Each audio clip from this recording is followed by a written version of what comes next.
தை பிறந்தால் வழி பிறக்கும். தை மாதத்துக்கு அப்படி என்ன சிறப்பு அப்படின்னா, உத்தராயண காலத்தின் தொடக்க காலம். தேவர்களின் பகல் பொழுதின் முதல் மாதம் அது. அடுத்தது தட்சிணாயன காலம் 6 மாதம் இருக்கும்.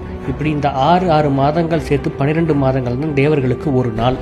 இந்த யுகக்கணக்குன்னு பார்த்தீங்கன்னா, கிருதயுகம் சத்தியுகம்ங்கிறது 17,28,000 ஆண்டுகள் கொண்டது.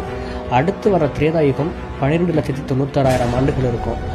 இதுக்கு அடுத்து வரப்போகிற துவாபரயுகம் 8,64,000 ஆண்டுகள். தர்மம் பார்த்திங்கன்னா 100, 75%, 50%ன்னு குறைஞ்சிக்கிட்டே வரும் யுகங்களாக.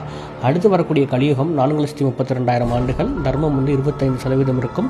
நம்ம இப்போ வாழக்கூடியது கிட்டத்தட்ட 5,100 சொச்சம் வருடங்களை கடந்து நம்ம இப்போ வாழ்ந்துக்கிட்டு இருக்கோம். இந்த 4 யுகங்களை சேர்த்தது மகாயுகம் அல்லது சதுரயுகம் 43,20,000 ஆண்டுகள். பிரம்மாவுடைய ஆயுளை கணக்கெடுக்கும் அப்படின்னா, இது மாதிரி 1000 சதுரயுகம் வந்தால் தான் பிரம்மாவுக்கு ஒரு பகல். இது மாதிரி 1000 சதுரயுகம் கடந்தால் தான் பிரம்மாவுக்கு ஒரு இரவு.